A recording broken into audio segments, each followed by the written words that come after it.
Begin shortly. Please remain on the line.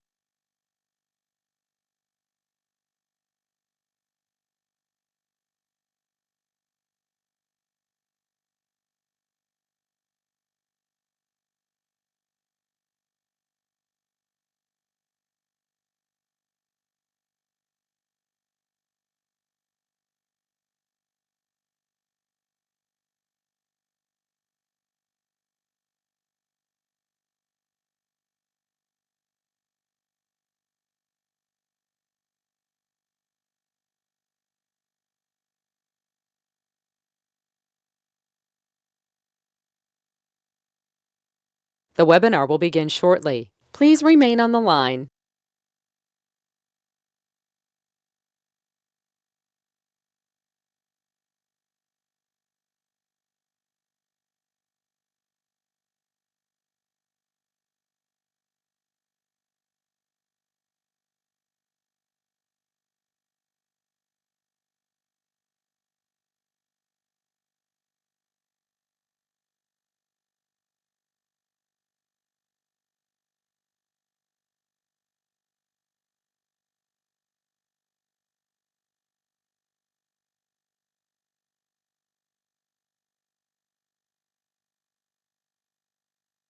The webinar will begin shortly. Please remain on the line. The broadcast is now starting. All attendees are in listen-only mode. Good evening, everybody, and welcome to tonight's discussion of the official development plan application for Lot 1 of the Jaidinger Villas. My name is Nathan Lawrence. I'm a senior planner at the city, and I'm acting as shepherd for this project as it moves through the development review process. I'll be presenting tonight an overview of the applicant's proposal and outlining the steps forward in the application process as we move forward. Joining me also tonight and who will be presenting is Will Gabler, who's an architect, and he's representing the owner, Mr. Gorman Dorji, and he'll be presenting the applicant's development application request. So here's just a quick agenda. We'll be going through the welcome and introduction, which I've just completed. Well, I'm doing a quick city staff presentation followed by the applicant's presentation. And then we're going to open it up to questions. And then we'll be ending with sort of just an overview of what's happening next. And I'm going to provide my contact info. So as we're going, we'll be holding questions until the end of the presentations. But as we're going through, please feel free to write your questions in the questions box that should be on the right side of your screen. All those questions will come through to us, and we will, once we get to the Q&A portion, we'll go through those in order. So go ahead and start writing those as you think of things, or you can write those once we get to the Q&A portion.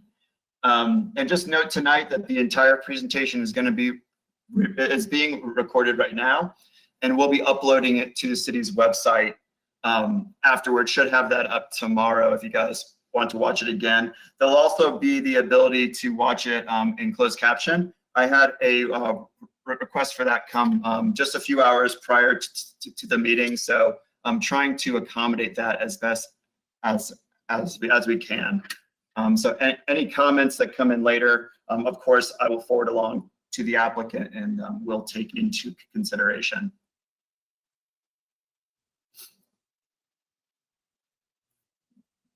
So I'll start with my portion of the presentation. Just to familiarize you all with the property. It's located on the southeast corner of 106th Avenue and Balsam Street, addressed at 8200 West 106th Avenue. The property owner, Gorman Dorji, is proposing to establish a meditation center in an existing building that's located on the 6-acre site.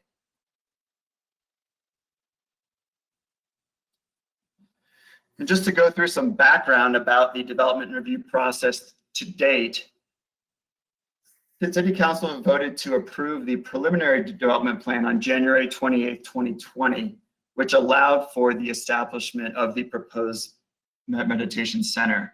The PDP, or again, the preliminary development plan, and also included building setbacks, height, and size restrictions. And it also allowed for off-street parking to be established on site, as well as a circumambulation path, a garden, a prayer wheel wall, which were also subject to setback and height restrictions.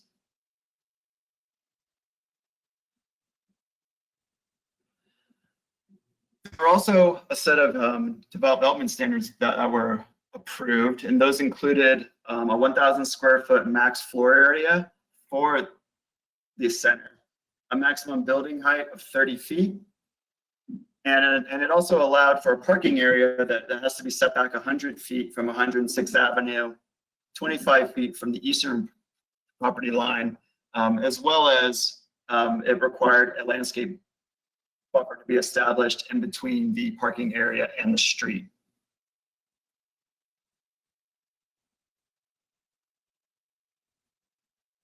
Here's a visual graphic of really what I was just talking about. So the area outlined in yellow is where a parking area is allowed per the preliminary development plan. The applicant, of course, will go into more detail about where it will be located and where the required landscape buffer will be.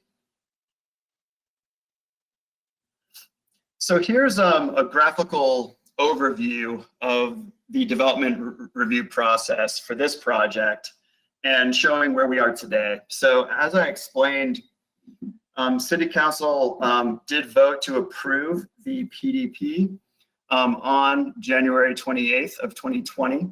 That followed our typical review process and also a hearing by planning commission. So now we're in the official development plan stage. The official development plan really serves as the regulatory document for the specific details of site and building design, and really forms the basis for approval of the civil engineering documents and the building permits. City staff has received and completed the first review of the official development plan. And so we're at the neighborhood meeting stage now, which is a city requirement after the first review is completed. So that's where we are now. And our hope tonight is for you all to provide input on items related to the ODP. And so that those comments and that feedback can be incorporated into the second submittal and subsequent submittals as we move forward.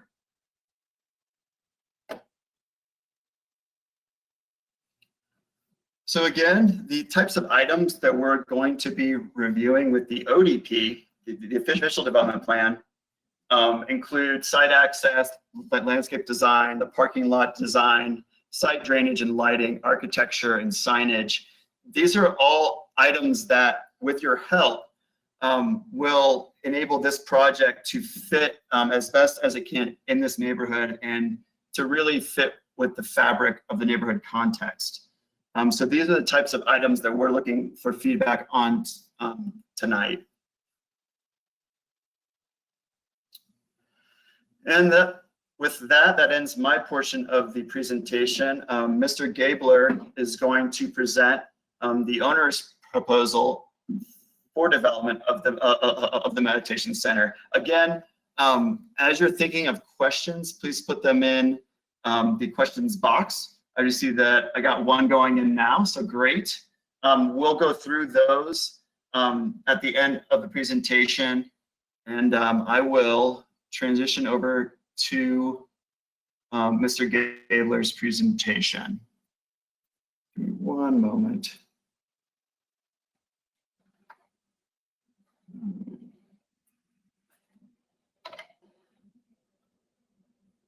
Okay, we should be good. Will? Yep. Hey everybody. My name is Will Gabler. I'm a design consultant from Shedra. Mr.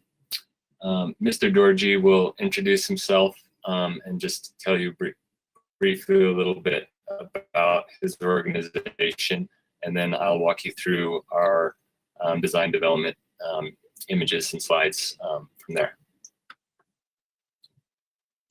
Rinpoche? Yes.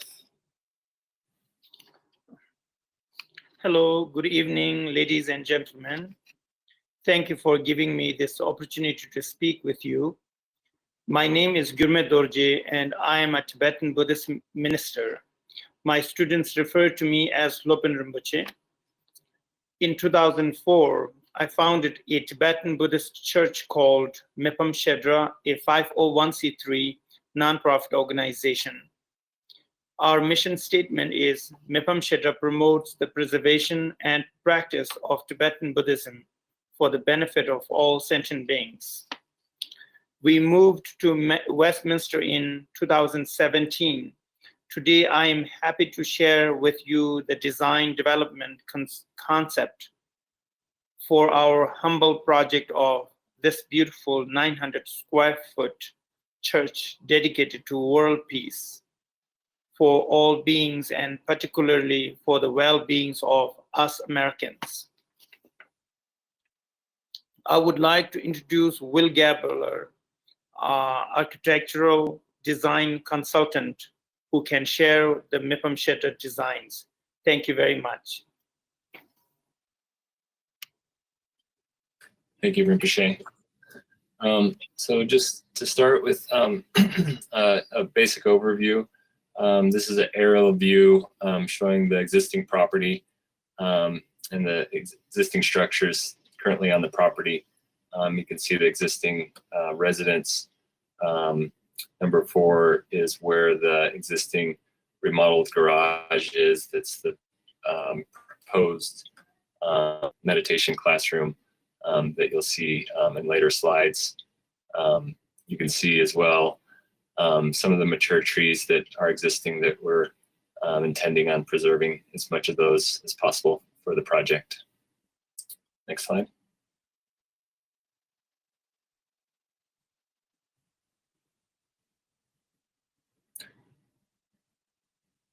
Can I get the next slide, Nathan, please? These are just a couple of street views. They show the existing streets and street edge, typical in the area.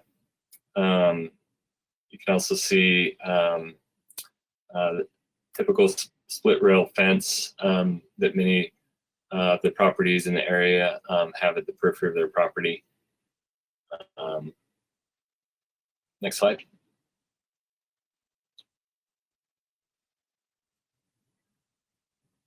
Couple more street views looking towards the property from 106th Avenue. At the top, you can see this is an older Google Streets photo. You can see the existing remodeled garage with the brown roof in the center of the top image. There's since been some improvements on that building, including a deck and paint, etc. But this kind of gives you a sense of its relationship to the street edge at 106th. The bottom image is the existing driveway access to the site that we'll be using for guest access to the proposed project as well. Next slide.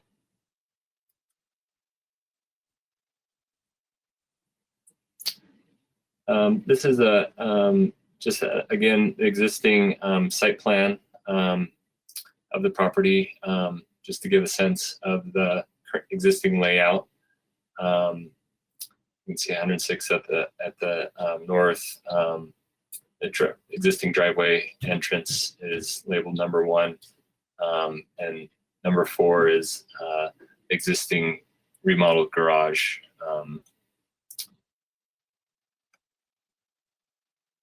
Next slide.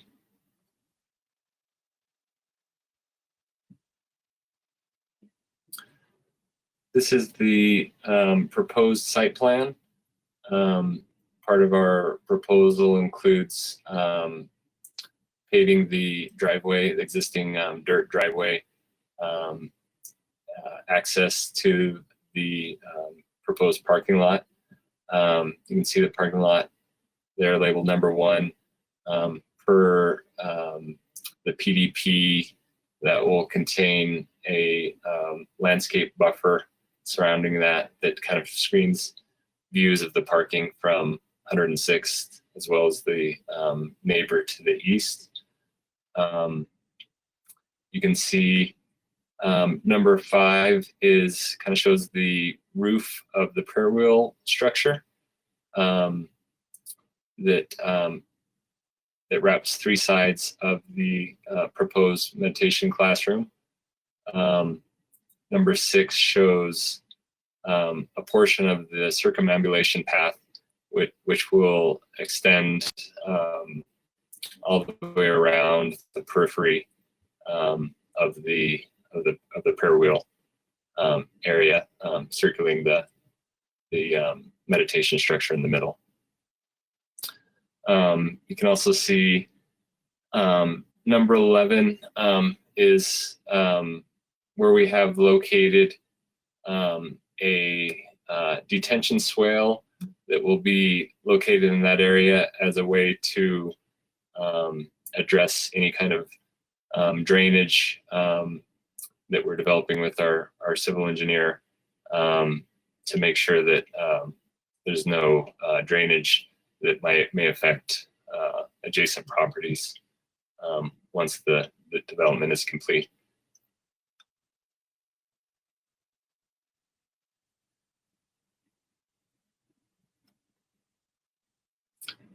All right, next slide.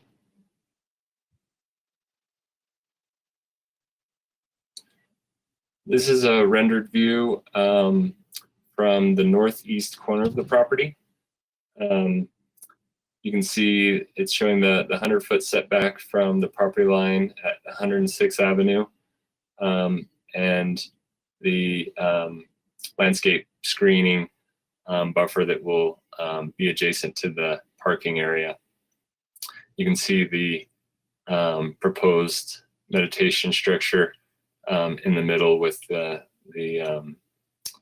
cupola and the spire there in the center. Next slide.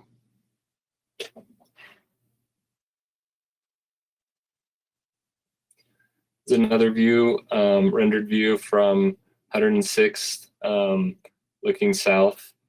You can see the prayer wheel wall structure and meditation classroom there on the left. On the right, you can see kind of behind those trees, the existing single-family residence, which will remain. Next slide. This is a rendering of the proposed entry. Rinpoche would like eventually to have a automatic vehicle gate to control access there at the entry. This isn't a final design by any means. It was just a way to represent kind of some intention on making improvements there at the driveway entrance. We will as we move forward, we'll kind of develop the design of this entry as we move forward with the city process. Next slide. And the next 3 slides have different options and versions we've been discussing with site signage and wayfinding. This first one shows a post sign, which is in conformance with the commercial signage guidelines of Westminster. And then you can see further along the driveway, there will likely be some other wayfinding signs to direct people towards the parking area. Next slide. This is a rendering of a banner, a proposed banner. We're just still in discussions with the city on what may or may not be approved in terms of creating some improvements at that entrance to demarc the entry and the location of the project.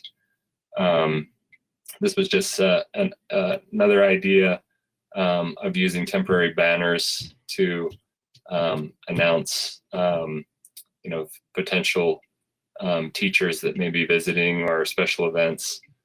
So there may be a way to display temporary signage. Next slide. And then this is a proposal of a traditional kind of archway gated entry that's typical in a lot of Tibetan temples. We're still discussing this, the feasibility of this with the city, but we wanted to share kind of a conceptual image of it just to facilitate any discussion today.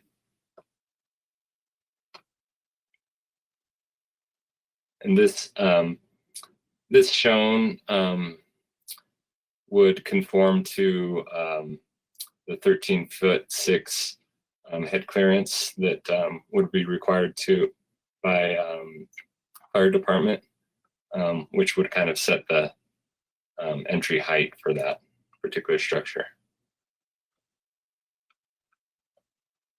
Next slide.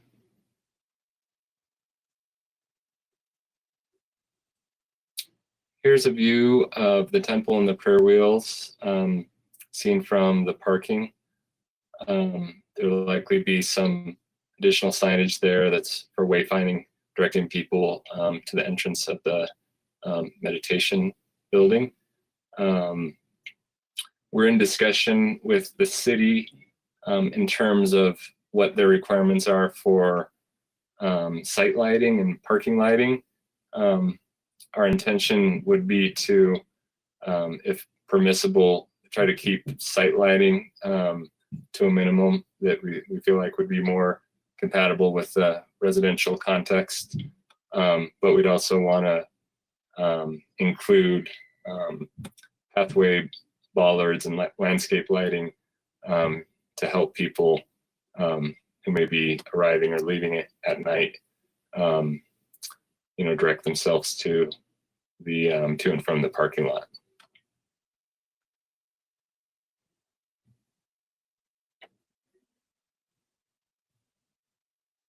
And also in this image, you can see we're discussing the parking area.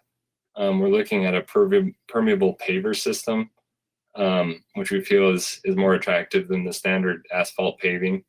It also allows for some of the site drainage to percolate through. So we're looking at that as an option. Ultimately, that will be determined by budget constraints, as those systems tend to be a little more expensive than your typical asphalt. Next slide.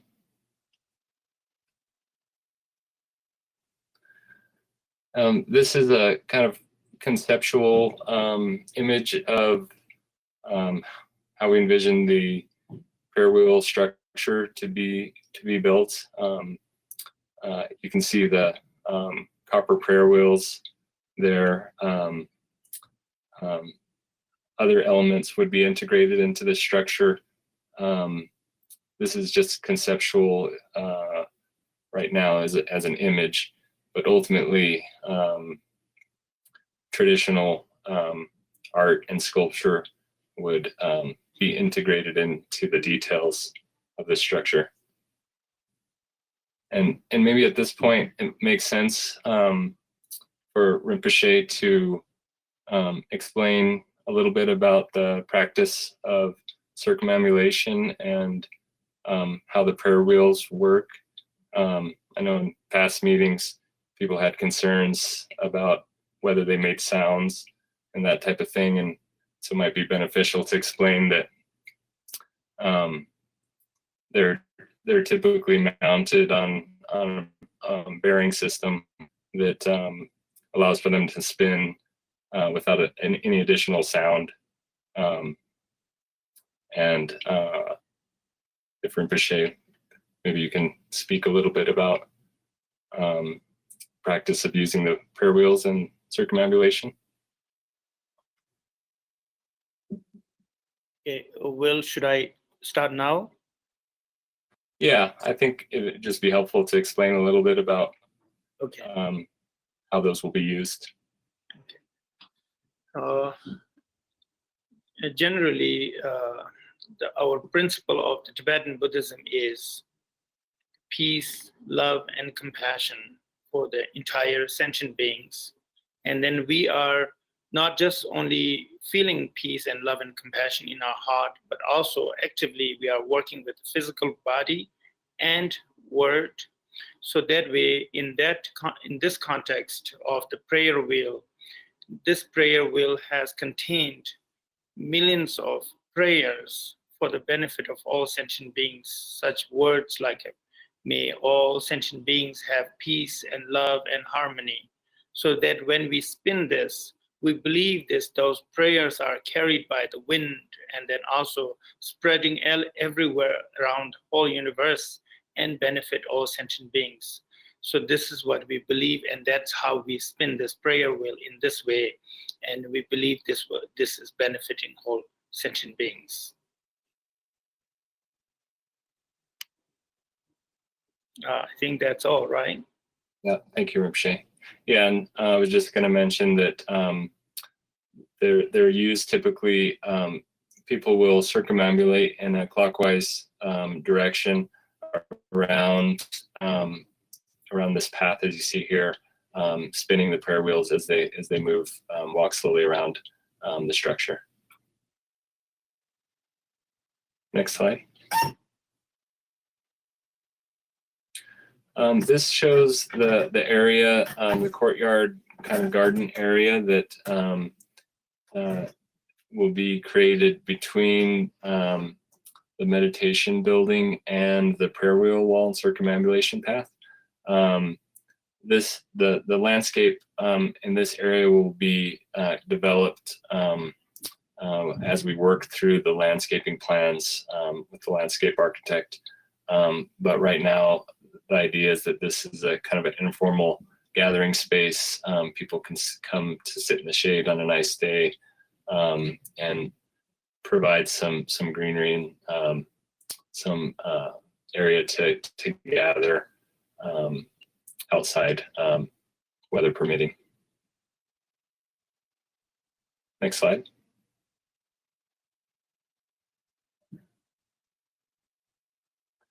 This is the front of the meditation classroom facing south.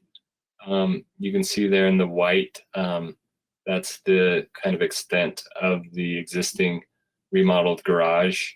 And you can see the proposed covered deck over the entrance, improvements to the roof, the addition of some decorative elements, and then a cupola and spire at the peak. And you can see part of the circumambulation path that will run in front of it and continue around following the prayer wheel structure at the periphery.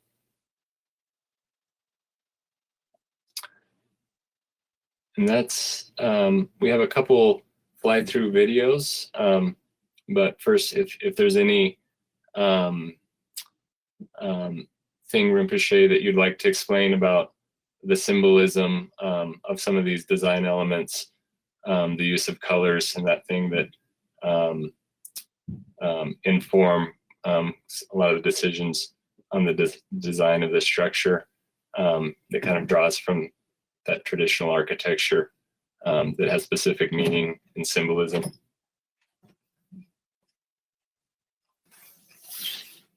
Will, do you want me to explain this now? Yeah, I think it's a good time. Looking here at the image might be beneficial just to understand a little bit of the elements and what they symbolize or mean. Right. Okay, that this building, the peak, the very peak, we're considering as a peak of wisdom and compassion, which attracts all our enlightened beings. Then also you see that there's one little extra sort of like a building on the top, right beneath that peak, where there are some windows. Like back in Tibet, this is how we have a very traditionally developed very strongly, because of a lot of time we also experienced some time that little windows. Through those windows, usually sometime during all the meditators, when they meditate, sometime occasionally rainbow reflect through the window. And also in the back in Tibet, many monasteries also experience some enlightened beings actually literally exit through that window miraculously. And so since then, this kind of like structure was very important. And also you see that whole structure, we have quite a bit of yellow and red color, which is quite important for Tibetan Buddhism, which is the yellow is the symbol of wisdom, which is the sun, color of sun, the way the sun dispels the darkness. Similar to that, the wisdom dispel all the ignorance and pain and suffering. And then the red color is the color of actually mother, color of blood, color of mother, which means we usually believe that mother is the symbol of love and compassion for their children. So in that reason, that red color is very important, which is the color of compassion and love. So anyway, which we are earlier talking about,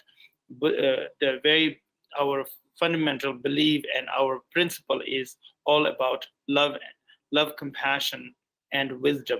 So in this color, which also presenting the wisdom and compassion, this way, with Tibetan teachers also wearing these colors, like maybe if you are familiar with His Holiness Dalai Lama, when he wear the yellow and red, that's also the reason. So red and yellow colors are that way. It is very, very important for us. And then also now that front, you see that there's a two animal like deers, and then in the center there's some wheel. What that means is also here in this territory, we all Sangha member, practitioners, meditators are like we, the deer, listen the music, which we in our culture, we believe that deer really attract to the music. Similar to that, all the members, our meditators, we really listen the wisdom with so quietly and very attentively, with so much peace, just like these deers. So that's how we kind of usually have always every monastery or temple having these symbols, like the front you see right above the roof, deck roof. In the center there's a wheel, and then right and left there are two deers, animal deer. So and then that way, so those whole, I believe now I explain. Now there are even more, much more I can talk, but it will take so much time. But this is roughly I can actually explain. So each and every symbol and color and everything is kind of like very much important for a Tibetan temple, Tibetan Buddhist temple. Thank you. Thank you, Rinpoche. Yeah, that's very helpful. Nathan, if you'd like to play the two fly-throughs. Yes, give me one moment.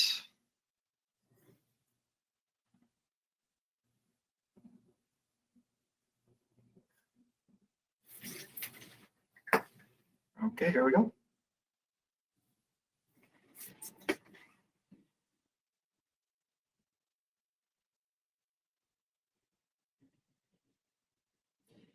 So this just shows the procession through the driveway to the parking area. That's the existing residence there. Driveway leads to this parking area.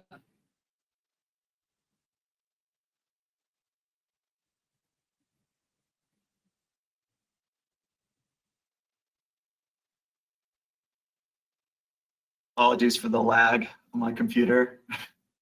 No worries.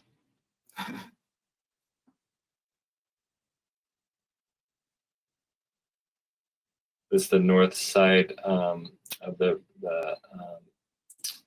meditation building and the prayer wheels.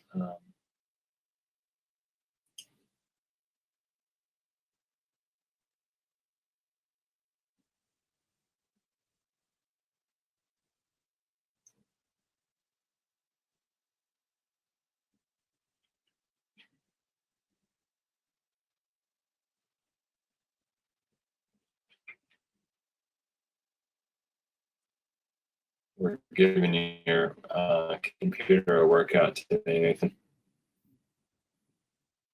Yeah, certainly. It runs fine just over the GoToMeeting. There's definitely a bit of a lag, but I think it is helpful. It is helpful still.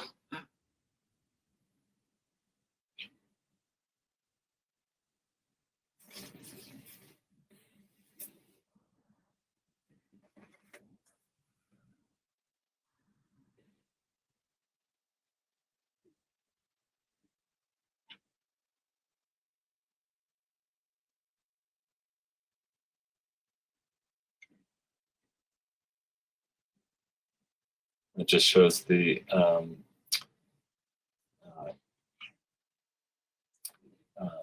ADA parking and ramp.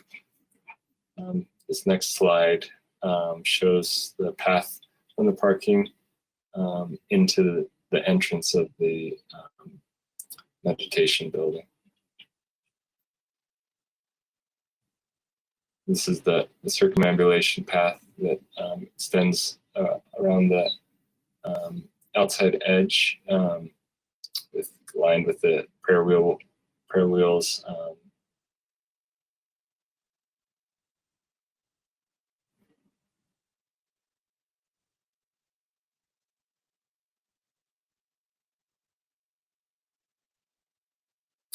Which leads to the front where the entrance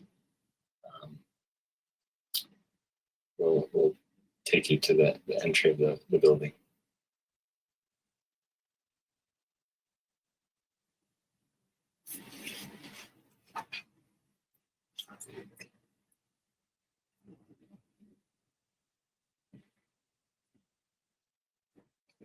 All right, so let me switch back over here. 1 second.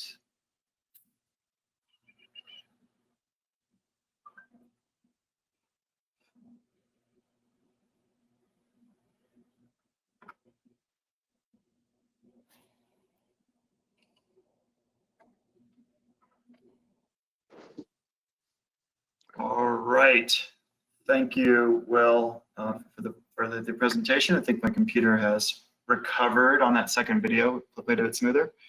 So now it is the time that we will answer your questions. I see that you guys have been diligently entering questions in. Thank you so much.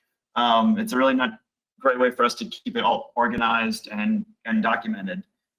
So we'll just go through from the top. I'm going to have Principal Planner John McConnell kind of act as our mediator of sorts and go through the questions and assign them. I do want to mention, I forgot to mention at the beginning that we have two staff members from Jefferson County.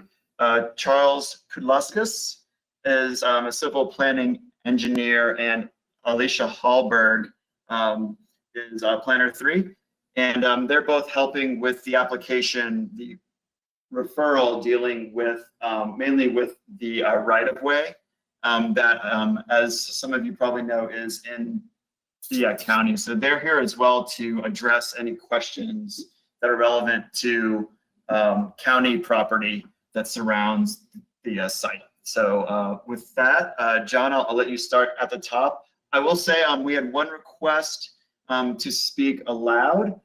We have a lot of questions to go through. So if there is time at the end, Stephen, then we can open it up to some verbal questions. But really going through text is much quicker for us because we can just read it quickly and answer it quickly, and we can get through a lot more content. But if we do have time left, then I can unmute mics and let you all speak, and I'll let you know once we're through this list of questions. Thank you. John?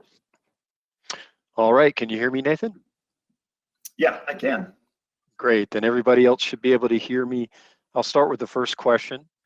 What is the square footage of the walking path? How many square feet of prayer wheels are being allowed?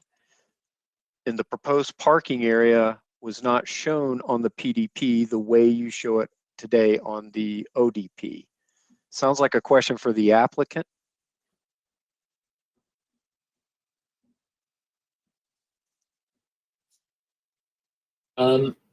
Let me see. I'll answer the parking area first. Give me a chance to pull up any data I have on the prayer wheel path. I believe the parking area I think previously was shown at an angle.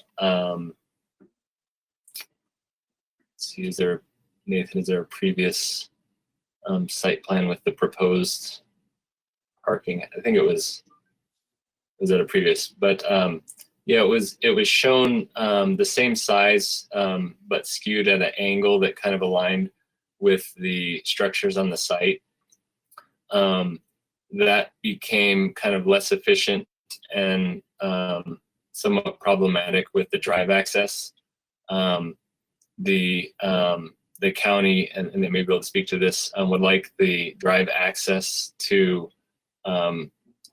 intersect 106th perpendicular, and their requirement is that drive would align with the driveway at the property directly to the north. So it worked better to straighten that all out to facilitate that drive access.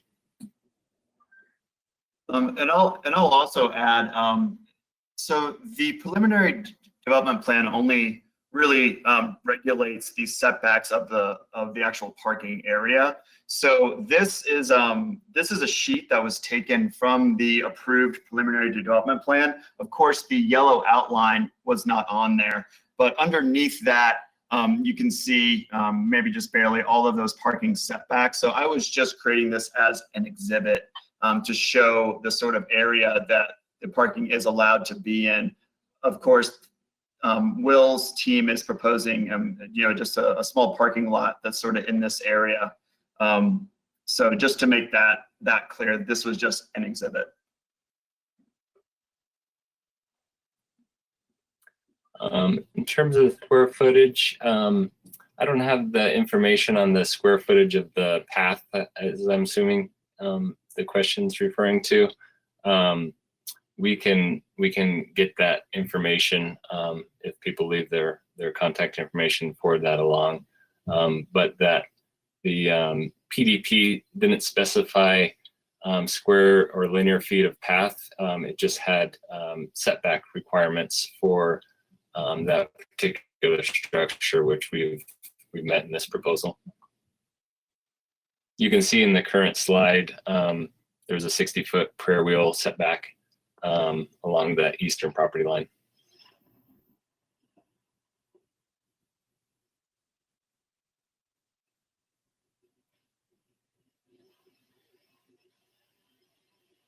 John, I think we can move on to the next one.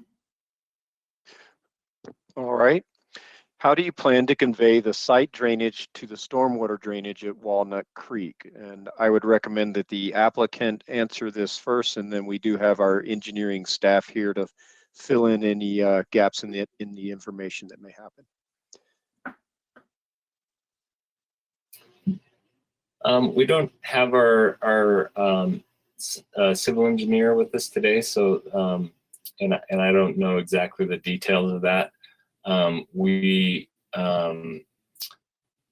Since we've kind of revised our proposal through the PDP process, all of those documents for site drainage kind of changed. So after this point and further discussion with the city, we will look at all that site drainage issues with the civil engineer and have those strategies at that point. I will say I forgot to introduce my good friend Nathan Ank, who is our engineer, and he is on the call, and perhaps he could speak to that. Yeah, no, absolutely. My name is Nathan Ank. I am a senior engineer here doing the drainage review for this project. The city has reviewed the initial submittal and provided comments back to the city or to the applicant in regards to the drainage and what's proposed.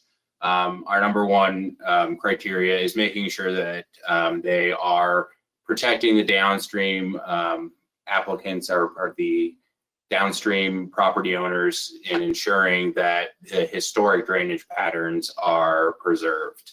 I have given them some direction, and I'm looking forward to coordinating with their engineer to further develop the design of the parking lot and incorporating some green infrastructure that could help slow those flows down before it gets to the property line to mimic historic conditions.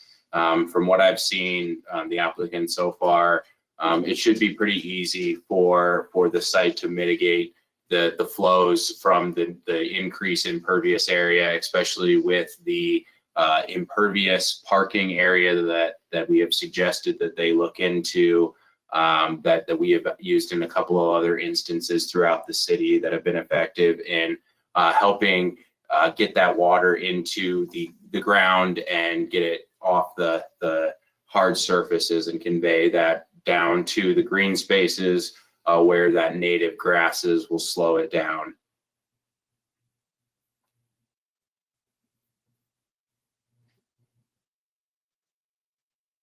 Thank you, Nate. Okay, next question is, what is the maximum height allowable for the prayer wheel wall?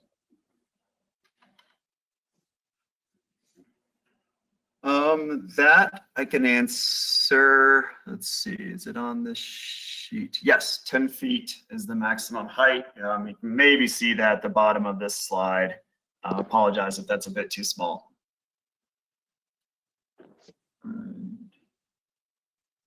Okay, thanks, Nathan. What is the total square footage of the walkway and building? The existing footprint of the building, which is going to remain intact in the development, is 30 foot by 30 foot, so 900 square feet. That will remain. I don't have the square footage of the paths at this point, but I could generate those and get those to Nathan to distribute to anybody who has that question. All right, next question. How many parking spaces are allowed? Yeah, so I can answer that the minimum parking requirement, we don't have maximum parking requirements in the city, nor were there any parking restrictions placed on the PDP, but the minimum parking required is 21 spaces. And on the current official development plan proposal, that first submittal, there are 24 spaces proposed at this time. Will, if there's anything that you want to elaborate on there. Right. Yeah. I think as we kind of developed this last iteration, we lost one spot just to provide the ADA accessible route and the pedestrian path. So we removed one parking spot to accommodate that. So I believe, including the ADA parking, we have 23 spots. Very well. Okay, next question. What is the final design of the gate, and will it fit into the neighborhood style? We're still working through those requirements with the city. Right now, Mr. Dorji would like to plan on a automatic gate that there's that exists similar in the neighborhood. And then in terms of signage and kind of the other entry elements or gateways, we are discussing that with the city, and right now there's no final plan, but we're looking at different options for that. Yeah, and I'll comment, that's really why, I talked to Will about this prior when he had asked, and I suggested that he include all the different options that his client was thinking about. And so that's why we showed you all those different options, and I'll pull them up here in a second. But we really want your feedback on this. And so that's part of the whole point of this meeting is, we are one judge of character in the neighborhood, but of course you all live there. And so we want to know from you what you think is appropriate. In order to do the archway structure, that was not a structure that was listed on the PDP. So an amendment would be needed. That needs some more staff consideration, but that consideration would be based on your input. I thank Will for showing all those different options to give you an idea, and I will try to flip back to those. So if any of you want to comment in the chat box about any of these options, it's not an all or nothing sort of thing. I think that both Will and Mr. Dorji, as well as city staff, would appreciate your input on it. But we'll read those comments out if you could just put them in. Meanwhile, we'll sort of go forward and we'll revisit that toward the end of the meeting once we get down to those comments. But please type some in. Thank you. Next question is starts with a comment, ends with a question. Buildings with spires on them do not fit into the existing architecture of our neighborhood and thus does not fit the fabric of our neighborhood. Is it possible not to allow the spire?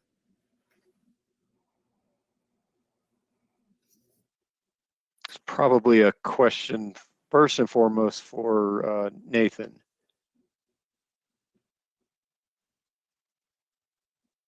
Oh, okay. I was going to direct that toward the applicant at first. This is what they're proposing in their ODP. We're looking for neighborhood input. I do know that some of these structures are sort of incidental to a religious structure, similar to asking if a church wouldn't have a cross on top of it. But I'm not as familiar with the Buddhist practice, so I'll let Will sort of speak to that.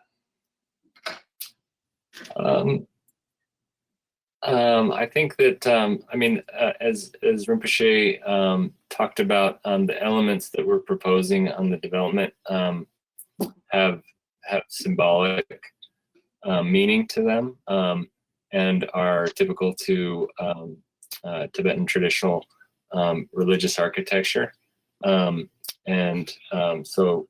we feel that in that way they're appropriate to this project. The intent wasn't necessarily to conform to kind of an American vernacular style, and I don't think that the city prescribes style per se for the architecture, but Nathan would be able to speak kind of more specifically about specifying style? Yeah, I mean, it's a difficult question. You know, we're reviewing this project against our retail commercial design guidelines, which we really are using those guidelines for lack of anything that's you know, more fitted to this type of project.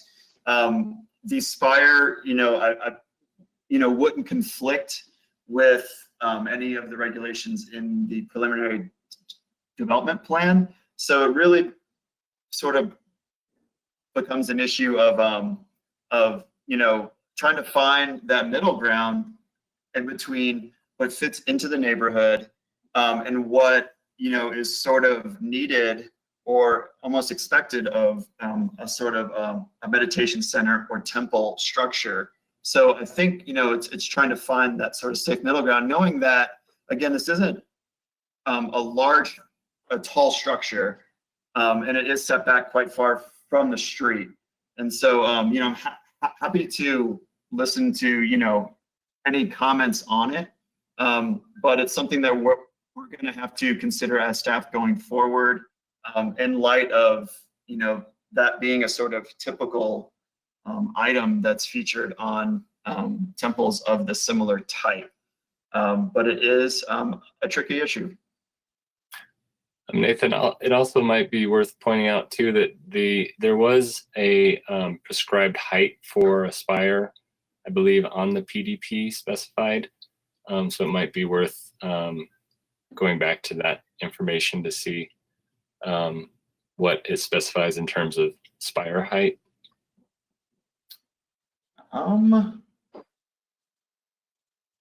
Unless I'm mistaken about that.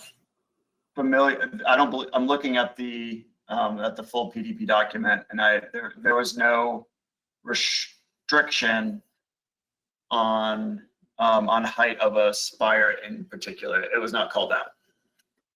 Oh, okay. I may be confusing on a previous ODP submittal.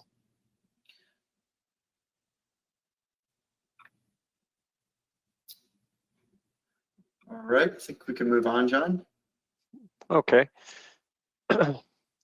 So we have a comment. The proposed signage does not fit the existing architecture of our neighborhood, and we'll assume that goes for all of the proposed signage shown tonight.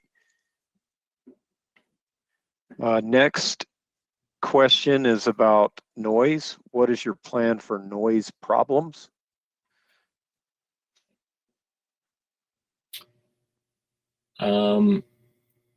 We don't anticipate there being any noise problems. The practices, although there is prayer and chanting, we don't anticipate it would be cause any disturbance to neighbors,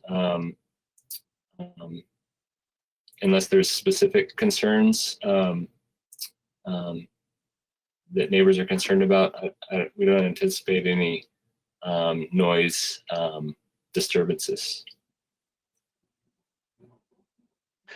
All right, next question is related to noise of the prayer wheels. How do you propose to control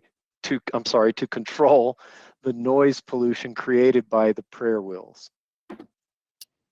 Yeah, I think it may be a misconception that the prayer wheels generate noise. That's not their design or intention.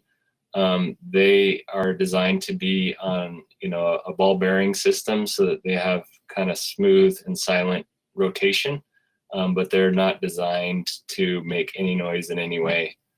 So we don't anticipate any noise emanating from the prayer wheel wall or the circumambulation.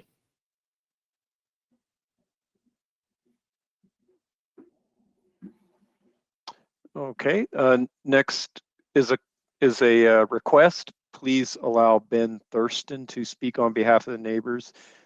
Yes, if Ben would like to speak, we're hopefully we'll have some time after we get through these questions to allow anyone and everyone to speak. Also, I'll remind everyone we've designed this to be a two-part meeting. So if we don't get to every single thing and every question and every comment tonight, we're going to have a repeat of this tomorrow.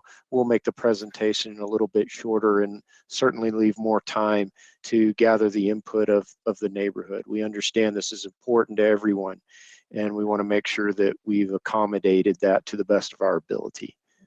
Hi, John. This is Nathan. Just commenting, the second meeting is actually going to be 1 week from tonight, if it is held. And so we'll see how much time we have left, but basically same time and same place.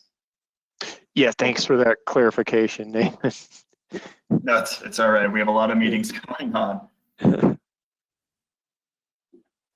Okay, so next question is, there are additional elements being proposed that were not presented with the PDP. Are these all allowed without amending the PDP? That's a great question. So the PDP document, and again, if any of you would like me to send you that entire document, it's only 3 sheets. I will certainly do that. I will have my email up on the screen at the end of this presentation. But a lot of these items are not covered in the PDP. The PDP really is sort of bare bones. How tall can the building be? How big can it be? Where is it located? Where can parking be? The ODP, or official development plan, really gets into details of all of these details. What types of plants? What types of pavement is going to be in the parking lot? Where is the walkway going to be? What does the architecture look like? So a lot of these are really will be regulated through the official development plan, which must conform with all the regulations that I just mentioned. The total height, square footage, setbacks that are listed in the preliminary development plan.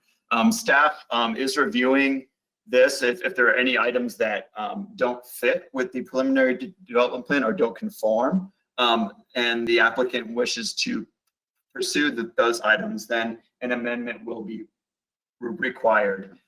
If that amendment prompts another public hearing, is a matter of we have a set of criteria of whether it passes certain thresholds for that. So it would depend on what the item is. If it's within the administrative allowance for making those changes. But that's a very good question. All right, the next question is regarding noise again. And the question states that I have concerns about noise. We can already hear the drums and chanting over a half-mile away. Now you are adding more people in a prayer wheel. What is the city noise ordinances, and what hours will this go on for? I'll address the question about the noise ordinance. I think we have already addressed the question about the prayer wheel and the noise that would make or not make. The staff that we have available tonight, unfortunately, we don't have someone from the police department that could address this specifically. Many of us here are not familiar or really qualified to talk about the noise ordinances or nuisance ordinances. What we can say is that any nuisance, if it is a complaint's issued, and if it's determined that it violates any of our nuisance ordinances, the police would handle that like they would in other similar circumstances. And so so we would treat this just like any other situation when it comes to nuisances and noise. And what hours will this go on for? I think that's more of a question for the applicant. Hours of operation, I think. Right. Yeah, Ricochet, you wanted to discuss kind of typical operation and hours that would be expected. Yes, hello. It's several times a week. So far, let's say right now we are kind of doing this like several times a week. We are gathering and doing our practice, and mostly we are doing meditation. And usually until right now, what have we been doing in the past is like that. Every Sunday morning we have meditation, and then also we have 3 times a month we do chanting, which each time when we have a session, it was more like a couple hours session. And then also once in 2 months, we have a retreat. That's how we've been doing. And so, yeah, I think that pretty much that's it, right? I mean, and then in the future, things like schedule sometimes change back and forth, that we don't want to be stuck in one thing. Like this is a church, which church have different occasions and different events. That's how we function here. Thank you. Okay, next is a comment. The large patio on the front of the building has a roof over it and thus should count as part of the 1,000 square feet allowed in the PDP. I can speak to that, Sure. John. So the PDP is regulating the gross square footage. Gross square footage does not include spaces that are not enclosed by exterior walls. So it would not be counted. Okay, thank you. Next question is, what size is the parking lot and how many cars are allowed? I think we spoke to the parking already. The parking minimum requires 21 spaces. I believe Will stated 23. And I'm not sure if he has the square footage offhand, but I'll let Will, do you have any? Yeah, I don't have that.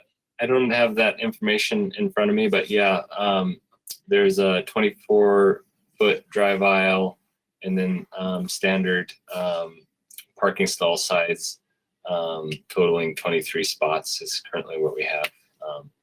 But I can. Sorry, Will. No, go ahead.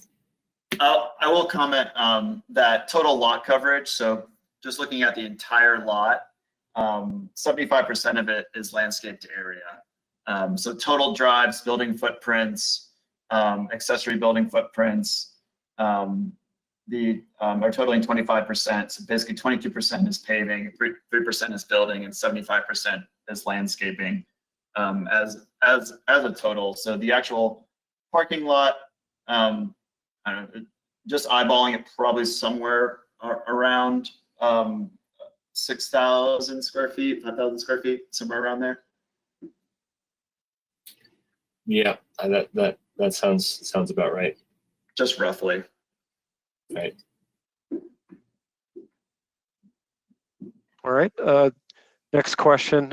For screening the parking, evergreen trees and bushes that provide year-round screening rather than leafy trees that lose leaves and lose their screening capabilities. I'm sorry, I guess that's more of a comment. I would rather see evergreen trees to screen the parking lot. Next is, how will the applicant meet the county requirement to convey stormwater to the nearest storm sewer or drainage way?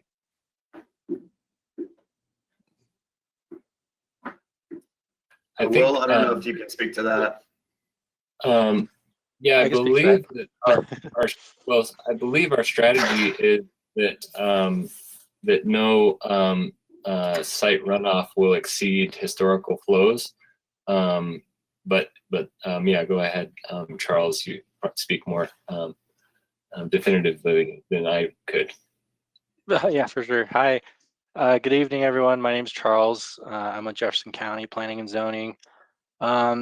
So this project's a little unique because there's some there's some coordination between 2 different local governmental agencies. So typically how that goes is, well, I guess that's how it's going now, is so the development plan is going through the City of Westminster, because this is within City of Westminster's jurisdiction. But Jefferson County, we receive an outside referral every time a new plan is kind of proposed like this, where we as the county, we review the transportation items, things that are going on within county right of way, because obviously the adjoining streets to this project site, is within Jefferson County right away, but we also review the plans as they pertain to Jefferson County requirements, including the drainage report. And so, with drainage, it's kind of a general thing that we look at, both the county and Westminster, but we're basically looking at pretty much the same things when it comes to drainage, and that mostly has to do with how drainage requirements have to align with state requirements, and that would be the MS4 permit. So if you don't know what an MS4 permit is, local governmental agencies are required to abide by this MS4 permit, which stands for Municipal Storm Sewer Separate Permit. And so these are requirements that kind of they kind of have an influence on the local agency's regulations when it comes to drainage. So that's why I'd imagine they're pretty much the same as Westminster, but the preliminary drainage report that was submitted, basically states that it's going to conform to Jefferson County Storm Drainage Design and Technical Criteria, which is our regulation that lines out kind of what our requirements are, which is ultimately tailored by what our MS4 requirements are. So that's how it's going to meet the requirements of the county. And when they do submit a final phase 3 drainage report for this development plan, the county is obviously going to review that and make sure that all of our regulations are being met. Okay. Will refer to the entrance arch as an arch that is typical for a Tibetan temple. This property was approved as a meditation center and not a temple. The signage is not what you would find in a residential neighborhood.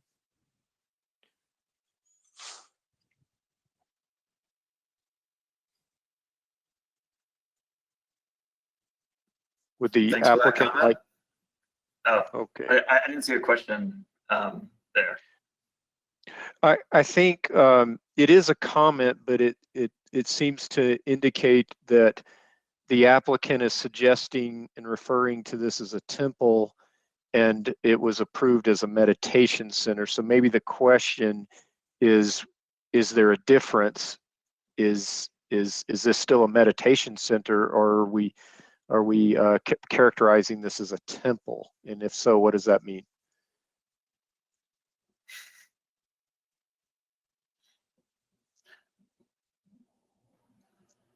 So the uses that are permitted include church. So yes, I would consider a temple to be, the church land use is what we put on the PDP because frankly, our comprehensive plan is a bit outdated. We are in the process of doing a thorough overhaul of it as we are speaking. But to match the uses that are allowed under the the residential comp plan designation allows churches. That has been interpreted to also refer to any place of worship. So the primary uses as listed on the PDP include single-family residential and church. This could be considered a church or a place of worship. All right. And this question may have been answered, but I'll state it anyway. Does the city have the same requirement to convey stormwater as the county? It's kind of more of a specific question about that.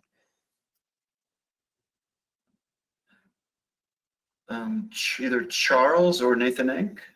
Yeah, no, more or less, Charles did an excellent job of describing his requirements. And yes, City of Westminster does have their own design criteria when it comes to storm drainage. And, we're reviewing the preliminary drainage report against that criteria, same as Jefferson County is. And we're going to be collaborating with them as this design gets flushed out to ensure that it is meeting both of our standards.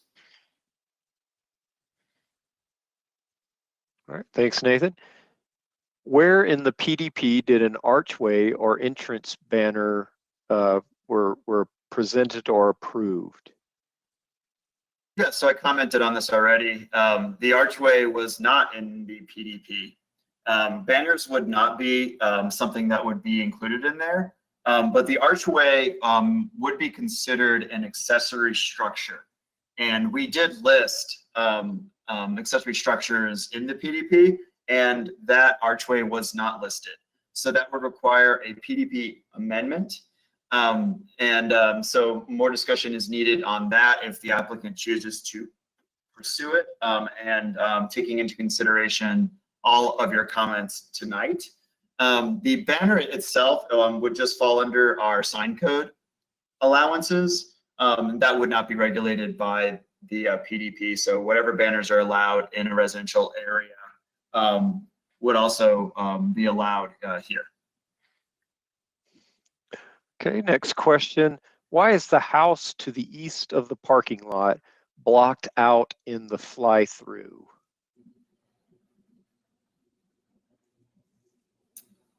Oh, I Will could speak to that. Yeah, I could speak to that. As we modeled this, we didn't model. We modeled a couple of the structures outside, but that wasn't intentional to omit that property to the east. If that's when you're speaking to the residents there, but it just wasn't modeled in our rendering. Okay, next question. What is the total square footage of the building, the path, and the covered deck? Seems your building is much larger facility than 900 square feet. So I spoke earlier about the covered deck wouldn't count toward the gross square footage of the property. I believe, and Will can correct me, the building is approximately 900 square feet, which would fit within, and they're not proposing as a part of their ODP any building expansion of interior space. That's correct. Yeah, the existing 30 by 30 footprint would remain intact. There'd be no additional square footage built outside of that footprint. All right, the next question is, in the PDP hearing, the applicant represented that the maximum parking needed would be 17 spaces. Will they stand behind that commitment? I'll let Will speak to whatever commitment, but again, the requirements must be spelled out in the PDP in order for them to be applied to the ODP. And there were no restrictions on parking placed in the PDP. Yeah, I believe that the 17 parking spots, the minimum is calculated by the use and the square footage, and so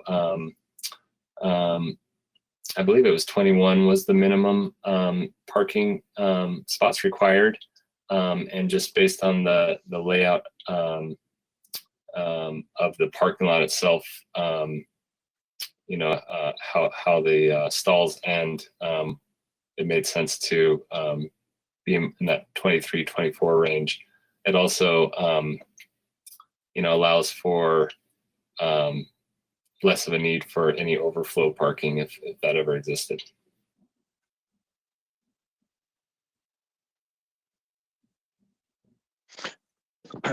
All right.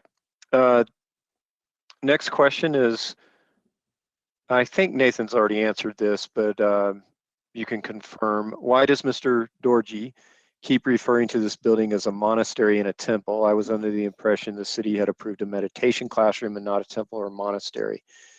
Is Mr. Dorji going to advertise this endeavor as a temple once it's completed? I certainly hope not.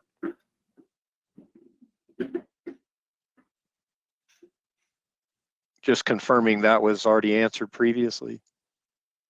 Yeah, I spoke to that a church use has been approved on the site. I can't really speak to how Mr. Georgie is going to advertise it, and how that, and I'm not sure how that would have an impact on the official development plan review. But Will, is there any response from Mr. Georgie perhaps on how it's being represented? That seems to be coming up a few times in our questions. Yeah, well, I think the use, the primary use for having meditation classes there, but it also has those temple elements. So, it has aspects of both types. But as Nathan said, in general, the type of use that we were asking for in the amendment was a church use or religious practice use, and that's what this proposal would fall under. Yes, yes, from the beginning, we were applying for PDP as a church use, and then that was approved. And then yes, this is a meditation hall as well as this is the temple. So in some culture, only the worship is the activity they have in their church. But we in Tibetan Buddhism, we have also more than worshiping, we do meditation. When we say meditation hall or meditation center, which is actually is a different way to say it's a temple. It is temple, and I will be announcing, or I have been announcing, as Mepam Shedra is a Buddhist, Tibetan Buddhist temple. Thank you. All right. Next question is, what is the plan for the acreage to the west of the house?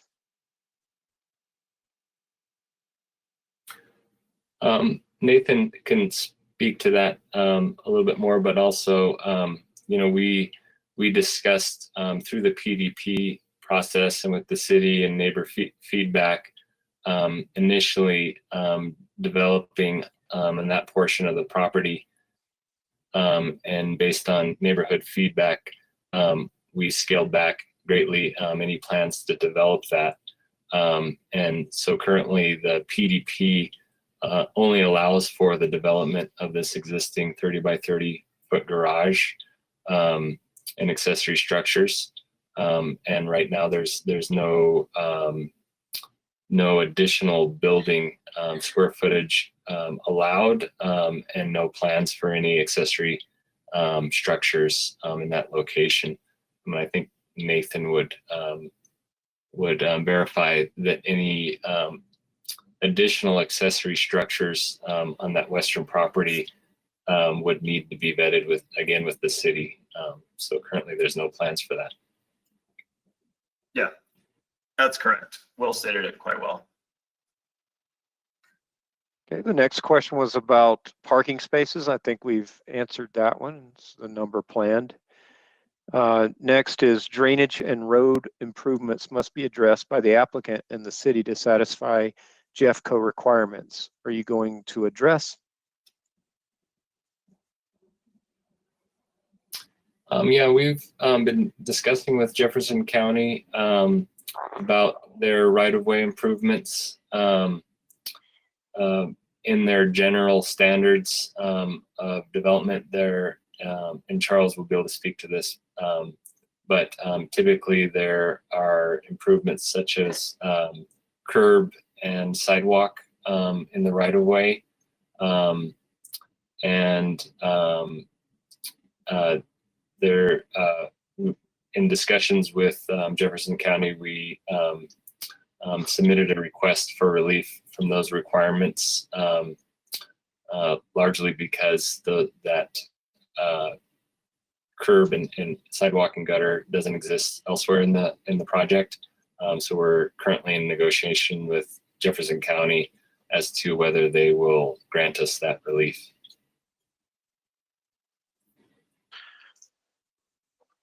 Yeah, All right, and this thank is you. this is Go ahead. Charles again with Jefferson County. Hi, everyone. Yeah, so speaking with that, unfortunately, I don't have a, a status on that. That request for relief from our requirements is still under review by the county. So a decision has not been made on that yet. But you know, we'll certainly continue to coordinate with the applicant as well as City of Westminster as that review progresses and we kind of get an answer on that. But yeah, so typically, you know, when a development plan comes through the county, just like in this case, although the development is within City of Westminster, the county's requirement is that the streets that are county maintained and county owned right of way that adjoin the subject property that's being developed, when they meet certain threshold requirements, so in this case, when they generate a certain amount of trips, you know, we do require those adjoining street improvements, and those improvements basically entail meeting one of our template standards or one of our typical cross sections. So in this case, West 106th Avenue and then Balsam Street, which are both county maintained, you know, that based on their street classification, they need to meet that template standard. And basically the improvement requirement is that the one half of the street that adjoins the property would need to be improved. So this, in this case, yes, that was correct. You know, basically looking for right-of-way dedication and sidewalk and curb and gutter to meet that template standard. And so the applicant has requested relief from that. And then also intersection spacing requirements, which is where the comment came from the county asking the applicant to align the driveway with the adjacent driveway to the north of the site. And that would basically just kind of help satisfy that intersection spacing requirement.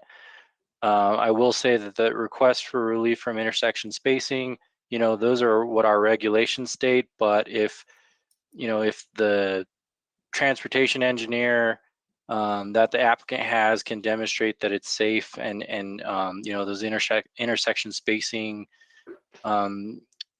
requirements don't necessarily need to be met if safety is being met, such as stopping sight distance and sight triangles and things like that, then we could potentially grant that request for relief. And then as far as improvements go, the county's mainly looking at the future and, you know, kind of what the applicant kind of hinted at, and, you know, what's in the surrounding area. So we do understand that there are, you know, there's no sidewalk connectivity in the surrounding areas, but it also has to do with, you know, what are the plans for the future in those areas as far as connectivity with, you know, pedestrian connectivity, as far as sidewalks go, and then also drainage as far as curb and gutter goes. So like I said, we'll provide more updates on that. As of now, the status on that is currently still under review. So. All right, and we have another request to allow Ben Thurston to speak. And as said before, we're trying to work through these questions as quickly as possible so that as many people can speak as possible. Next is in the PDP hearing, the applicant committed to no more than 45 people in the building or on the grounds, and to hold any larger events off-site. Will they stand by that commitment?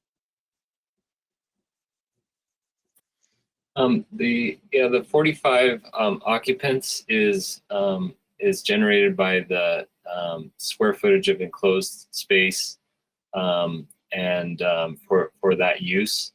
So that's where that 45 occupants came from the 30 by 30 structure, 900 square foot structure. And then, you know, just as if I heard the question right, I believe, you know, just as anybody has the right to hold larger gatherings off-site, they were able to do that. And then if there was any larger event planned on this site, that would be submitted through the special use, special permit. I saying that right, Nathan? The special event permit through the city of Westminster. Yes, that is correct. John, is there anything to add to that? I know that you're pretty familiar with those. No, I think it's pretty basic, and he's summed it up pretty well. The city requires special event permits for large events. Great. The next is a comment, and the comment is, "This is nothing like that was submitted at City Council." I think they're speaking of the PDP that was presented to City Council. Yeah, I'll just comment that this is the same PDP that was approved by City Council. They may be referring there. I believe there was some kind of rough hand renderings of the temple at that time that were kind of black and white. But obviously, as we kind of developed the design and the ODP specifically starts to address the architecture and the color and design, we developed the kind of proposed images that we're showing today as part of that process. Yes, sorry, yes, that is absolutely correct. Sorry, I thought that was in reference to the PDP. I just wanted to be clear that there wasn't anything changed. But yes, Will is exactly correct. This is very typical at the PDP stage.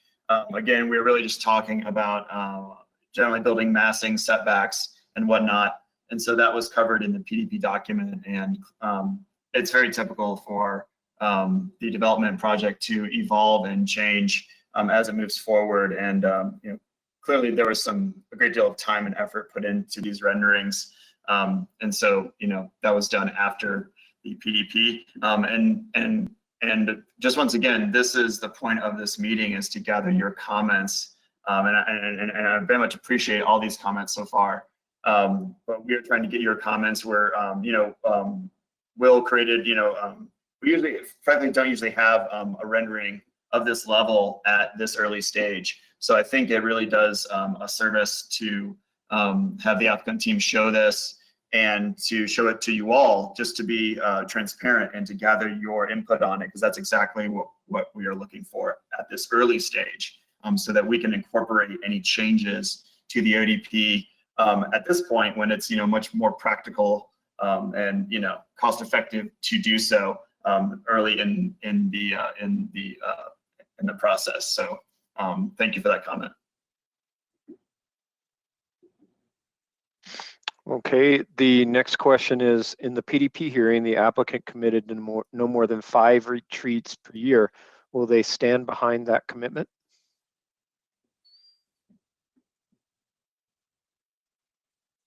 I'll let the applicant comment, but again, these in the ODP review process, we will just be referencing the preliminary development plan for any regulations dealing with development, and there were no regulations placed in there by council dealing with the number of retreats per year. I believe it was just it was a point that was spoken to during the hearing to give some idea, but I'll let Will expound.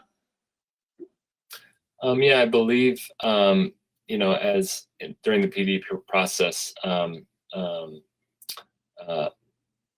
it was talked about what are typical plans for operation on a weekly and yearly basis, and those are the typical events that we'd expect, and I think those still apply.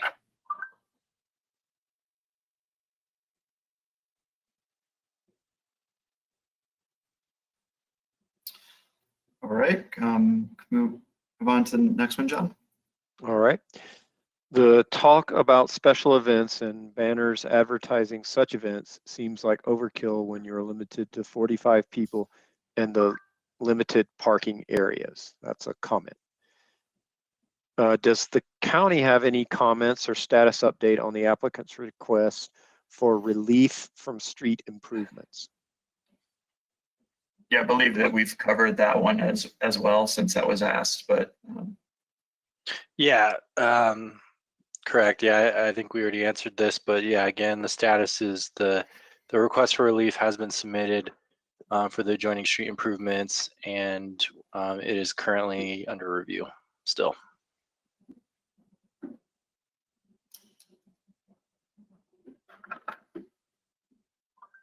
Okay. Next question is, will you log who has logged into this meeting and email it out to all participants?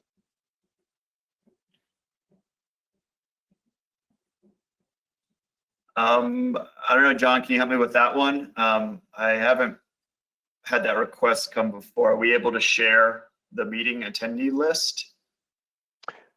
I don't know. Jennifer, if you're listening, do you have any idea on the technical side of that, if that's something that we can do? Do you mind if I get a response to that question and we come back to it? Yeah, why don't we do that? Rather be Thank you. clear than guess. Thank you. All right. Thanks, Jennifer. Next is for Jeffco. We have had several issues with flooding. In fact, many homes do not have basements, as we were in a flood area when building. How will this be prevented?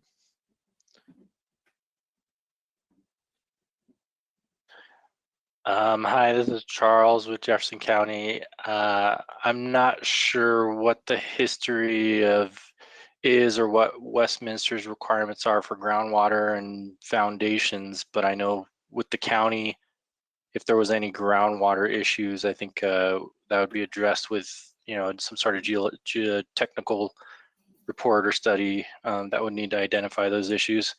Nathan, do you know? Yeah, no, absolutely. Along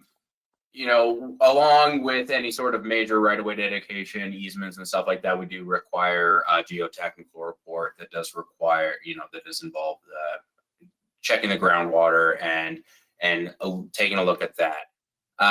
With what they're proposing, with the increase in impervious area and the amount of disturbance that is happening, it is not anticipated that anything leaving the property is going to be any different than it was historically.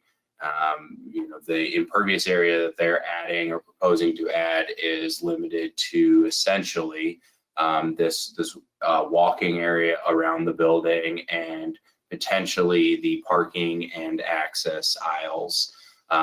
Which they've even considered using the impervious pavements within the parking area, which would cut down on that.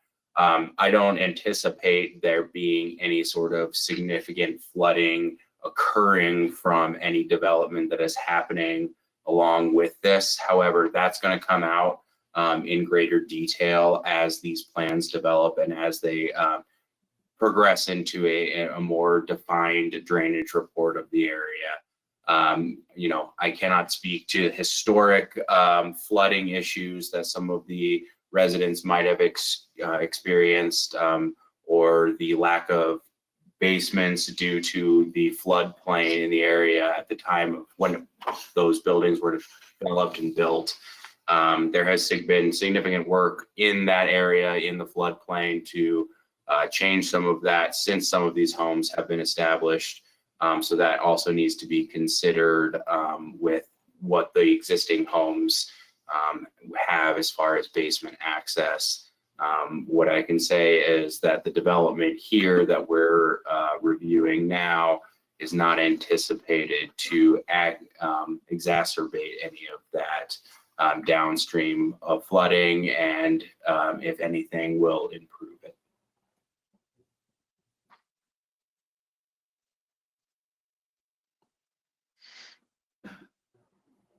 All right, thank you. I do see a lot of questions remaining. Again, I just want to remind you all that we will conclude tonight at 8, because I know that you all probably have, dinners to eat and whatnot, but I think it's pretty clear that we'll need to go ahead and hold the second meeting in our series here on February 21st. Again, it'll be the same time and same place. You've already received the neighborhood notice that sort of gives you these details So you can mark that on your calendar. We'll keep going here and conclude at 8 p.m. Nathan, this is Jennifer. I just want to confirm that meeting will be on Tuesday, February 23rd, not the 21st. Tuesday, February 23rd for the second meeting.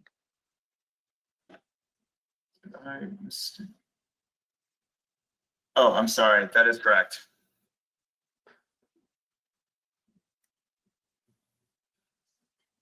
All right. Sorry, John, you can jump back in. Sure. Next is a comment, and that is we have a horrible drainage problem.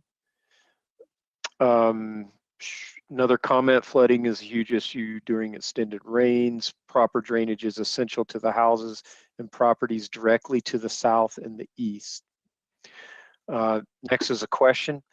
Does this project require city council approval again?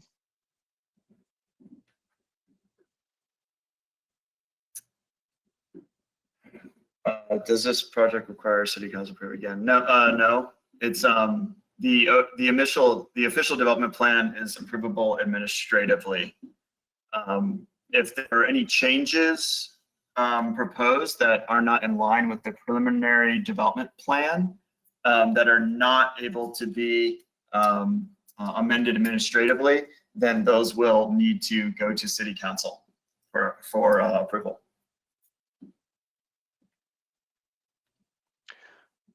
Okay, the next question is regarding the yellow area that was specified for parking setback. Will there be more parking allowed on the field to the west? So per the PDP, parking can only be provided in that box, that yellow box area that I had shown. The applicant is not proposing to place any parking in that area. Okay. This is a comment for the county. The street improvements are important because the roads are already substandard and the applicant would be parking cars along these streets during events. Next is a question. Why is there not a setback on the south side?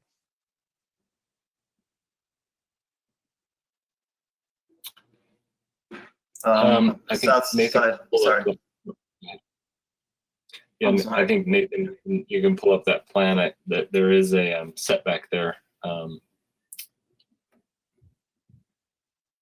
Yeah, let me look that up 1 second.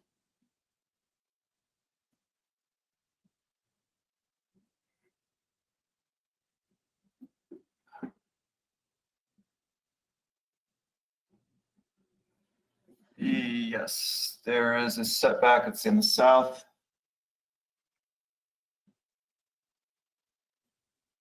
Yeah, so I believe it's 100 feet. Let me look at the map really quick. Yeah, it's 100-foot setback as well. So 100 feet from both the north and the south. Yeah, there's actually around the property there's different setbacks for different structures. So that 25-foot or the 100-foot primary building setback. There's also a 60-foot prayer wheel setback, also from that rear property line, so the south property line.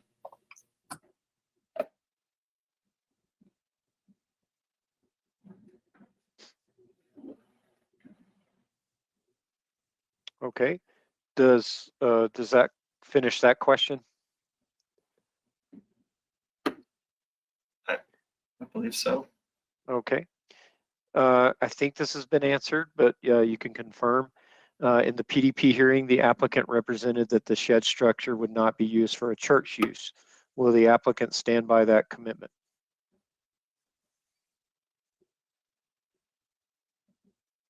Again, we regulate the ODP based on the regulations placed in the PDP. The accessory buildings are, as stated on the PDP, there are 2 allowed max. The maximum size is 600 square feet. There are some height and setbacks, but there is no restriction on what they can be used for. There's already an existing building, as mentioned. So this, I believe, would allow the addition of 1 more, but there are no use restrictions on those, just the size restrictions. All right, next is a comment, inadequate response to drainage issues required by Jefferson County. Another comment, we have a horrible downstream flooding problem. The county has record of that and has been a problem for a long time. Question, how does a 10-foot high prayer wheel wall fit into the existing architecture of our neighborhood?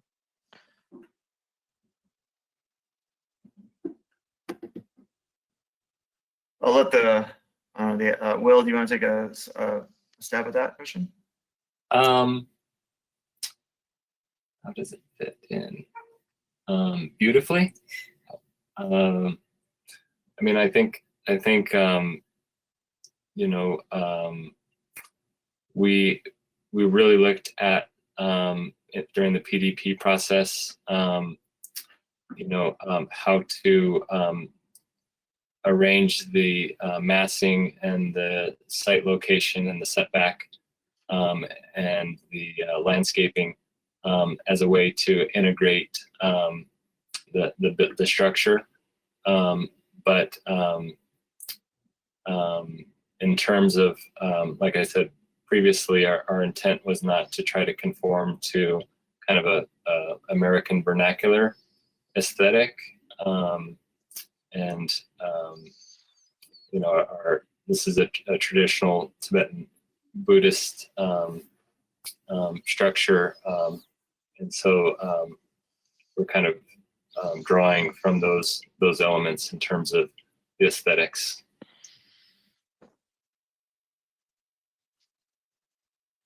All right, the next question is, who does Nathan Inc. work for, the city or the county? And that would be the city. And what green spaces is he speaking of? There are no green spaces adjacent to the property.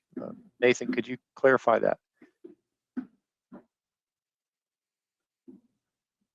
Yeah, no, absolutely. The entire area, I mean, quote unquote, to the south of the building is green, is open landscaping, as well to the west. So all of this area can be used for green infrastructure to promote water quality and help with drainage. All right, thank you, Nathan. Next is a question, what is the maximum number of people that can be in a 900 square foot building? Yeah, I think I mentioned that before. Maximum occupancy is calculated by the use with the square footage, and based on this use for a 900 square foot structure, the maximum occupancy would be 45. Okay. Next is a comment. Flooding is an issue. Next is a question, and I believe the citizen is talking about the PDP hearing, so I'm going to use PDP instead of ODP here. Rinpoche made several assurances at the PDP hearing. These assurances were the basis of the city council approving the PDP. However, these assurances are missing from the ODP. What's being done to make sure those assurances are followed in the ODP, such as 17 parking spaces and only 45 people in attendance to the meditation center?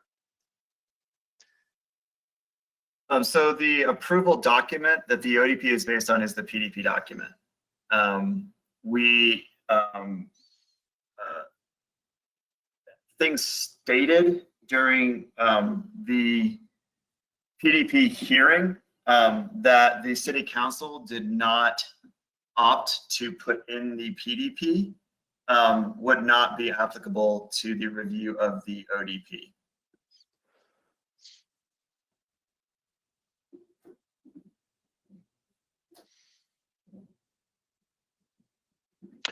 Next is a comment. My feedback is that a sign is okay, but banners and archway do not fit into our neighborhood. Next is, how many people will this change accommodate? I'm not sure about the question exactly, but again, the building footprint is not being altered, so it will accommodate 45 people per building code, as Will had mentioned. I hope that answers it. If not, just please type in another question. Okay. And I'll give a shot at answering this next question. Why are we having this meeting if almost every aspect of this proposal is still up in the air? Our city code and our development review process is set up to involve the citizens and interested parties at an early stage in the development review. It is designed and codified to accommodate the neighborhood meeting to gain neighborhood input on official development plans right after we've just done the first initial review. This is so that we get the neighborhood input at an early stage, and hopefully some of that can be incorporated into the development plan moving forward. Yeah, and I'll just add it's this project, again, we have one full official development plan submittal with all site details in it. So, you know, this is exactly the right time for us to be making changes before, you know, more, you know, effort and expenses put into the review of plans by the applicant and by staff, because we want to make these changes early in the process. So that's why we do it at the stage that we do it. Okay. This is a comment. All proposed signage is not consistent with what we heard from the applicant during the PDP hearing. No signage should be needed. All users of the meditation center should not have trouble finding the property. Next is, why is there a need to have a large entrance banner sign structure when this is a neighborhood?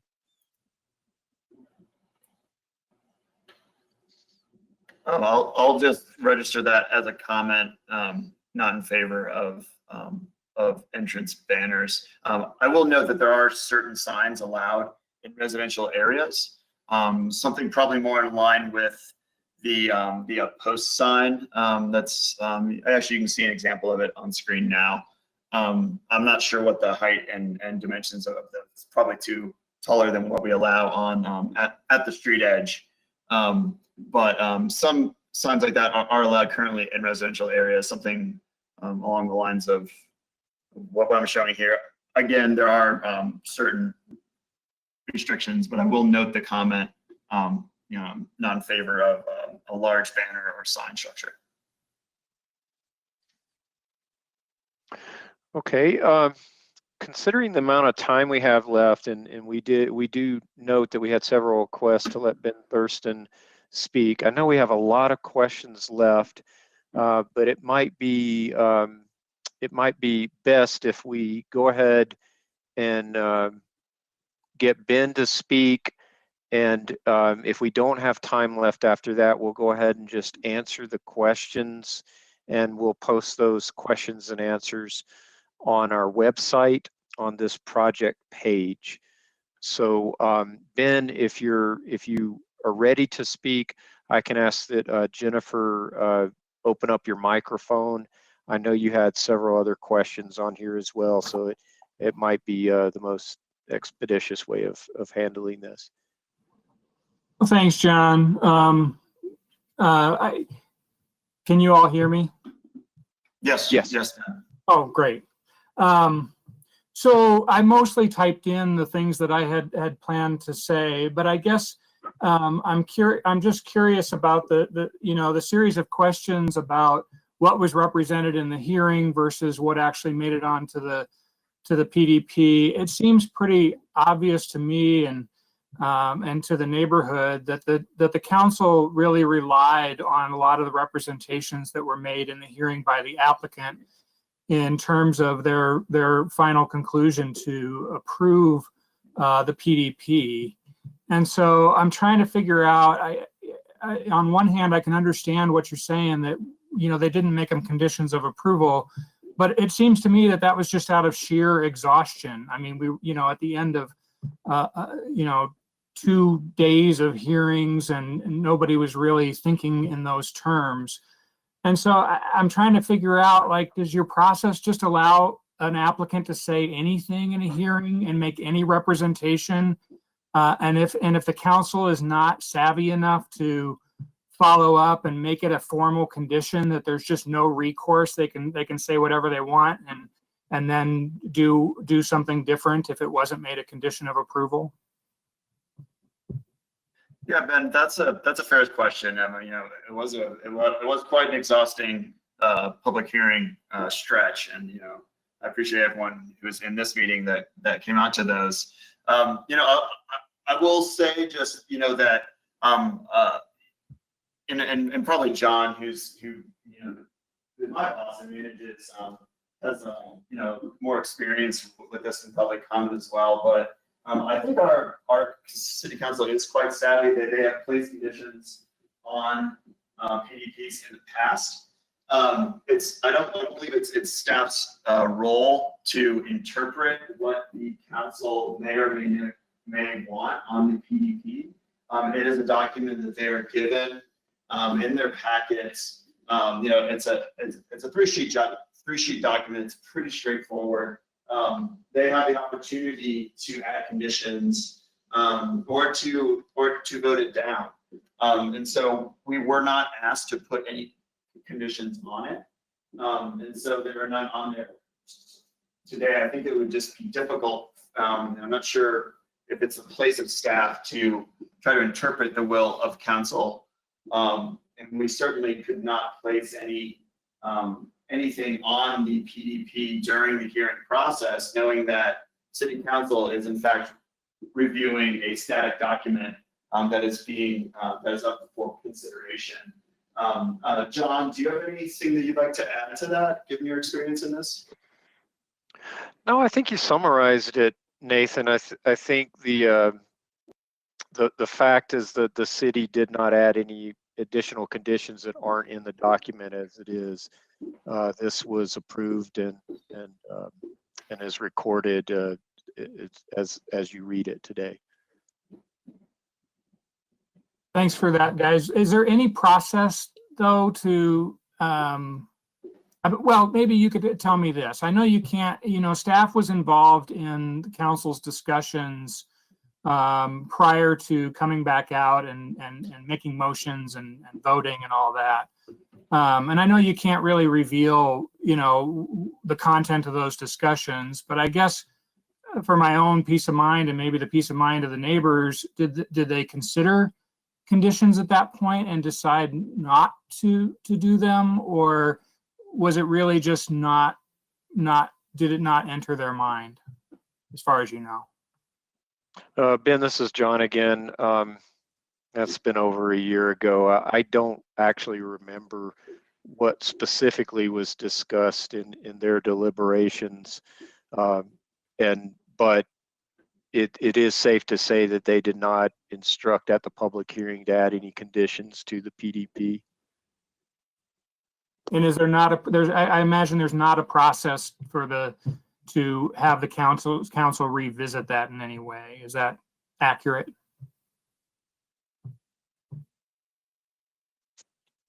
Not that I know of, unless the applicant is proposing a PDP amendment that would require their approval.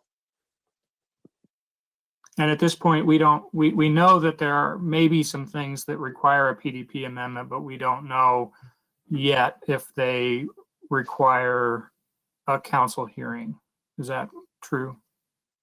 That's a fair statement. The one thing that was identified as potential PDP amendment was the archway accessory structure, and that obviously would have to be amended by the city council to add that as a land use. But we're not sure if the applicant wants to move forward with that concept or one of the other ideas, or possibly no signage or accessory structures at all. Well, I guess my final comment is for the applicant, and that's just to say, you know, you all did make these representations in the hearing, and given the city staff's inability to carry those out, you know, I think just in good faith, you should really be standing by those things. And we pulled those. We had a transcript of the meeting, so we pulled all of those representations out, and so we know what was said. And it really, I think, falls to you to stand by what you said you would do. So, thanks all. Thank you, Ben. Well, we're about out of time. I will announce, and I'll post this on the website as well. I will own it. I erroneously put the wrong date for the second session on the neighborhood notice. I'd written the 21st. Jennifer and John both told me the 23rd. I'd actually put that in my calendar and everything, but I'd written the 21st. So I apologize sincerely for that. But because that's a Sunday, I'm not sure that everyone would like to, you know, show up for one of these on your Sunday. I will be scheduling a new date for the neighborhood meeting, and we'll be mailing out notice of that date to meet our 10-day notice criteria. I think it'll actually be helpful because we have a lot of questions here that we can answer in the meantime and post. So let me pull up this last slide. 1 second. That has the website information.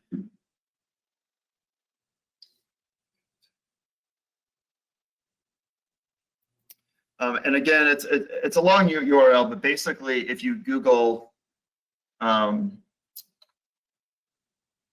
1 second, let me make it larger. Here's my contact info. At the bottom there is our city webpage that we have for all of our projects are listed on there that are active. All of our major projects. It's a long URL. If you go into Google and type City of Westminster development projects, it'll come up and you'll find it. But I will be sure to work with city staff and gather answers to all of the questions remaining. That might take a few days, so it's actually probably good that we're having a little bit of a pause. I will work with the applicant to schedule that neighborhood meeting as soon as possible. Again, I apologize for that.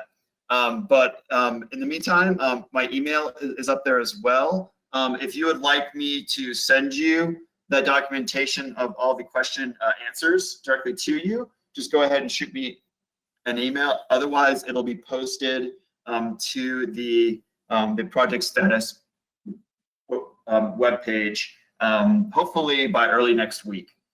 So again, I'm very sorry about the sort of makeup date being wrong, but we will correct that and we'll send out notice, and also we'll post the information online as well. So again, I want to thank everybody for showing up tonight and engaging in this really healthy dialogue about this project. It's really helpful. It's a lot of feedback that really helps us as staff and the applicant team try to produce a better project. So again, thank you, and I will also thank our two staff members from Jeffco for coming tonight. That was very helpful as well. So with that, I'll close the meeting, and you all have a very nice night. Thank you, everyone. Thank you very Thank you. much. Have a good night.